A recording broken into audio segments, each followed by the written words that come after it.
semua, kembali lagi di channel aku, Hello Dina. Terima kasih udah klik video ini. Dan ini adalah video pertama aku yang membahas tentang misteri. Rencananya nanti setiap hari Kamis malam aku akan upload satu video yang bercerita tentang misteri, konspirasi, ataupun history. Oke, langsung aja. Di video pertama ini aku akan membahas tentang salah satu urban legend dari Thailand, negeri Gajah Putih.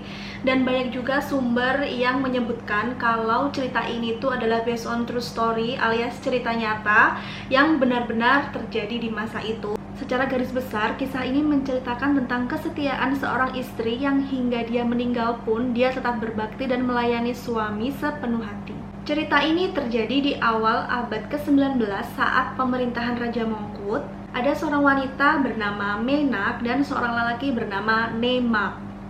Karena ini hampir mirip namanya, yang cewek namanya Nak, depannya N, dan yang cowok ini namanya Mak, depannya M. Mereka itu saling jatuh cinta dan akhirnya mereka menikah. Kehidupan rumah tangga mereka setelah menikah itu bahagia banget, walaupun mereka itu hidup sederhana. Mereka itu tinggal di bantaran sungai, namanya Prakanong. Nah, itu tuh jadi kayak rumah susun, rumah kayu gitu di atas sungai. Kebahagiaan mereka semakin bertambah setelah mereka tahu kalau sang istri, si Nak ini sedang hamil. Sayangnya, tidak berapa lama setelah mereka tahu kabar gembira itu, ada kabar yang menyedihkan datang, yang mengharuskan sang suami ini harus mengikuti perang untuk melawan negara tetangga.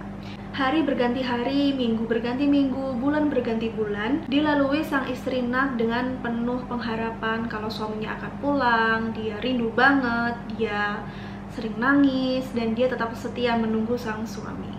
Di tempat yang berbeda, sebenarnya peperangannya itu udah selesai, cuman kenapa sang suami nggak pulang? Karena sang suami ini mengalami luka yang sangat parah, sehingga dia harus menjalani perawatan di pusat kesehatan Bangkok. Hingga pada suatu hari, Nak ini ngerasain perutnya itu sakit banget, itu tanda dia mau melahirkan. Akhirnya warga desa membantu proses kelahirannya Nak. Tapi sayangnya di tengah proses kelahiran, karena Nak ini nggak kuat atau gimana, akhirnya Nak ini meninggal beserta bayinya. Namun karena cinta yang begitu mendalam untuk sang suami, arwah dari Nak dan anaknya ini tuh nggak mau pergi dari rumah, dan mereka tetap setia menunggu sang suami hingga sang suami pulang. Di lain sisi, warga desa itu percaya kalau ada seorang wanita yang melahirkan dan dia meninggal saat melahirkan, itu arwahnya akan menjadi arwah yang penasaran. Hal ini dibuktikan juga beberapa hari setelah kematian Nak. Orang yang bantu kelahirannya itu meninggal secara tidak wajar. Padahal aslinya kenapa? Jadi arwahnya Nak ini balas dendam ke orang yang bantu melahirkan, karena saat Nak meninggal ini, si ibu yang bantu melahirin itu, si dukunnya itu ngambil cincin kawinnya Nak. Jadi Nak tuh nggak terima, akhirnya Nak bunuhlah itu si dukunnya. Setelah kejadian kematian yang tidak wajar dari dukun itu, setiap malam warga desa juga sering mendengar suara Nina Bobo kayak lagu-lagu gitu yang dinyanyiin sama Nak, dan suara itu berasal dari rumah kediaman Nak. Hingga pada akhirnya mereka itu merasa nggak nyaman dan ketakutan, dan satu persatu warga desa itu pergi untuk pindah ke desa lain, dan akhirnya desa itu menjadi kosong. Beberapa bulan kemudian si Mak ini sembuh dan dia udah sehat, dia mau kembali lagi ke rumahnya, dia mau ketemu sama istri dan anaknya. Tapi dia tuh belum tahu kalau istri sama anaknya tuh udah meninggal. Yang dia tahu pasti nih anaknya udah lahir, pasti nih istrinya lagi nunggu gitu. Saat perjalanan pulang mendekati desanya, Mak itu ngerasa aneh, kenapa kok sepi banget, kenapa nggak ada orang, kenapa nggak serame dulu, kenapa terkesan angker gitu. Jadi dia tuh udah ngerasain hal-hal yang aneh gitu loh saat dia mau masuk ke desanya. Tapi dia tetap aja jalan terus, dan akhirnya setelah kelihatan tuh rumahnya, dia juga melihat istrinya menggendong seorang bayi gitu. Dan dia begitu bahagia. Akhirnya mereka ketemu, mereka bercerita apa yang dijalani tiap hari, gimana perangnya, dan lain sebagainya. Jadi mereka menjalani hari-hari itu seperti layaknya sebuah keluarga normal setiap harinya. Hingga pada suatu hari ada kejadian janggal saat Mak, sang suami ini, lagi mandi di sungai. Dia ngeliat teman-temannya itu bergerombol gitu, dan dia tuh panggil. Saat dia panggil, teman-temannya malah lari. Dan dia tanya ke istrinya, kok kayak gitu ya? Kok mereka malah lari ya? Padahal aku panggil mereka. Dan istrinya bilang, oh mungkin karena kamu nggak pakai baju, jadi mereka lari. Dan si Mark nih, ya iya aja. Nah, salah satu teman Mark yang tadi kabur itu, dia tuh pengen memberitahu Mark kalau istri dan anaknya itu udah meninggal. Jadi kenapa kamu masih tinggal di rumah itu? Dan dia merencanakan akan menemui si Mark saat Mark itu nggak di rumah. Karena apa? Karena dia kan juga takut tentang rumah itu yang dianggap rumah berhantu.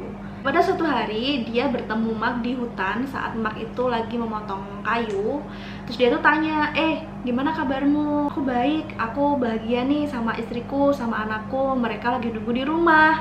Nah, terus temennya ini bilang, loh, istri sama anakmu tuh udah meninggal. Aku kesini tuh mau ngasih tahu kamu kalau mereka tuh udah meninggal. Ngapain kamu itu masih tinggal di rumah itu?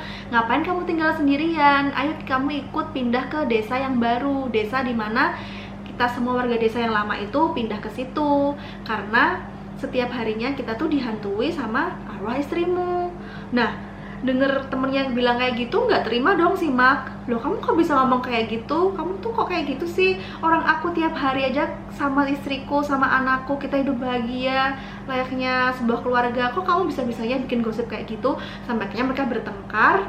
Dan akhirnya temennya itu pulang gitu. Temennya udah hopeless gitu mau ngasih tahu si Mark. Nah, si Mark ini kan kecewa banget sama temennya. Akhirnya dia pulang sambil ngerutu gitu. Terus dia cerita ke si Mark, ke istrinya. Kenapa sih temanku tuh kayak gitu? Masa dia gosipin kamu meninggal? Masa dia gosipin anak kita meninggal? Dan lebih parahnya lagi, dia tuh bilang kamu tuh hantu. Jadi warga desa tuh semua pindah karena kamu menghantuin mereka. Terus si Mark ini ngarang cerita deh. Dia bilang ke suaminya, iya emang aku itu waktu kamu pergi perang, mereka itu ngira aku tuh selingkuh. Mereka tuh ngira anak ini tuh bukan anak kamu. Padahal kamu kan tahu sendiri kalau aku tuh hamil saat kamu itu pergi. Jadi mereka tuh nggak suka sama aku, nggak ada satupun yang suka sama aku. Jadi mereka pasti fitnah aku seperti itu. Dan akhirnya si Mark pun merasa kecewa sama temennya. Dan dia percaya sama cerita yang diceritain sama Mark. Tuh, akhirnya sejak saat itu si Mark itu jadi dia tuh nggak mau kalau ada orang lain yang bilang dia tuh meninggal. Karena apa? Kalau orang lain bilang dia meninggal dan suaminya percaya, otomatis suaminya akan ninggalin dia kan. Dia nggak mau kayak gitu. Dan malam harinya dong si Mark ini, hantunya ini membunuh temennya si Mark yang berusaha ngasih tahu Mark. Geger lah itu desa sebelah yang bilang kalau arwah si Mark mulai beraksi lagi. Karena warga desa sudah menganggap hal ini keterlaluan, hantunya si Mark ini, mereka datang ke kuil dan ingin menemui kepala biksu. Jadi mereka minta bantuan ke kepala biksunya gimana caranya untuk meyakinkan Mark kalau istri dan anaknya itu udah meninggal, dan mereka ingin agar Mark itu menjauhi rumah itu alias pindah ke desa yang lain. Biksunya itu datang ke rumah Mark. Dia bilang ke Mark kalau misalnya emang benar istrimu itu udah meninggal, anakmu juga meninggal, kemudian temenmu yang kemarin ngasih tahu kamu tadi malam juga udah meninggal gitu. Dan karena sebelumnya nih si Mark kan udah didoktrin sama istrinya, udah dikasih tahu cerita-cerita palsu itu kalau mereka nggak suka, si Mark tuh tambah marah. Dan dia tuh marah sama biksunya itu. Kamu itu orang suci, kenapa kamu itu suka fitnah orang? Kamu orang suci, kenapa kamu tuh bohong? Kenapa kamu tuh menyebar berita yang kayak gini? Kalau kamu nggak suka sama kita, ya udah nggak usah urusin hidup kita. Kamu tinggalin kita aja. Kita hidup bahagia kok di sini. Aku bahagia sama istriku, aku bahagia sama anakku gitu. Dan akhirnya sang biksu itu bilang ke Mark, kalau misalnya kamu ingin tahu kamu tuh tinggal sama hantu atau enggak, kamu ingin tahu kebenarannya, ada satu cara, yaitu saat kamu berdiri, kamu coba membungkukkan badanmu dan kamu lihat dari sela-sela kakimu, kamu pasti akan tahu kenyataannya gitu. Jadi posisinya berdiri terus jongkok gitu loh, kayak kita olahraga yang gini-gini tuh. Gimana jelasnya? Dan tetap aja nggak percaya. Akhirnya biksunya itu pun pulang. Dan di malam harinya saat Mark lagi masak untuk makan malam dan anaknya lagi tidur, sang suami Mark ini keinget sama apa yang dikatakan sama biksunya. Dan dia nyoba untuk melakukan apa yang dikatakan sama sang biksu tadi.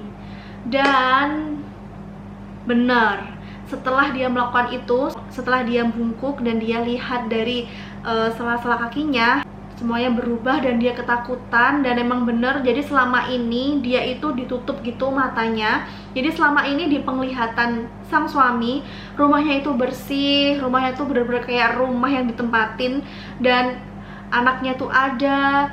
Setelah dia melihat kenyataannya, ternyata rumahnya itu bener-bener rumah lama yang udah gak pernah ditempatin. Terus ayunan anaknya itu bener-bener udah banyak debunya, banyak laba-labanya, pokoknya ngeri banget. Aduh, aku merinding. Pokoknya ngeri banget. Dan dia lari ke kuil, dia cerita ke biksunya kalau dia itu udah lihat yang sebenarnya, dan dia percaya. Dia sedih banget. Akhirnya dia dibantu sama biksu-biksu yang di sana itu untuk melindungi Mark, supaya Mark itu nggak ngambil Mark lagi. Di lain sisi, Nak tahu kalau pada akhirnya Mark itu sudah mengetahui dia adalah hantu. Akhirnya dia mencari-cari Mark di mana. Kayak dia ketemu hantu Nak ini datang ke kuil tadi. Dan karena Mark udah dilindungi oleh doa-doa, dilindungi oleh para biksu-biksu itu, Nak nggak bisa ngambil Mark bersama dia lagi. Dan berdasarkan beberapa versi cerita, ada seorang pendeta dari Thornbury yang bernama Somdet yang dapat menyelesaikan arwah penasaran dari Nak ini. Jadi dia datang ke kuburan Nak, dia kasih pasak di kerangka kepala Nak, dan dia ambil kerangka pelipis kepala Nak untuk disimpan dan dikurung agar hantunya itu nggak gentayangan lagi. Dan karena kesedihan yang sangat dalam, akhirnya Mark atau sang suami memutuskan untuk mengabdi ke kuil dan dia memilih untuk menjadi biksu. Dan karena kejadian itu, akhirnya dibuatlah sebuah kuil untuk didedikasikan kepada Nak karena kesetiaannya kepada sang suami. Dan kuil itu hingga saat ini masih banyak dikunjungi oleh wisatawan, baik dalam negeri maupun wisatawan luar negeri. Kalau kalian mau tahu, kuilnya itu beralamat di Wat Mahabut, Sukhumvit nomor 77, Bangkok. Jadi di kuil ini ada seperti kayak patung yang melambangkan si Nak, dan ada patung bayi juga yang melambangkan bayinya, serta ada banyak banget baju-baju wanita yang digantungkan di situ. Ada juga popok bayi. Dan kepercayaan untuk warga Thailand, kalau misalnya suami mereka akan berangkat perang atau ada di militer, mereka mendatangi kuil itu. Jadi dipercaya Nak ini dapat memberi keajaiban. Nak ini akan menyelesaikan segala permasalahan hidup bagi orang yang datang ke sana dan meminta ke Nak. Tetapi tidak disarankan untuk orang-orang yang ingin meminta kesuburan. Katanya sih seperti itu mitosnya. Kalau misalnya kalian di Bangkok, bisa juga kalian mengunjungi kuilnya. Dan kalau yang pernah ke sana, komen di bawah ya, gimana perasaan kalian saat kalian melihat kuil itu. Apakah merinding, ngeri, atau gimana? Oke? Sekian video aku kali ini, dan mohon maaf kalau misalnya ada kurangnya, karena ini baru pertama kali aku menceritakan tentang hal-hal seperti ini. Dan kalau misalnya kalian suka, like video ini. Kalau misalnya kalian ada ide atau saran, bisa saran atau ide di komen. Dan jangan lupa di subscribe. Okay, and see you on the next video. Bye-bye.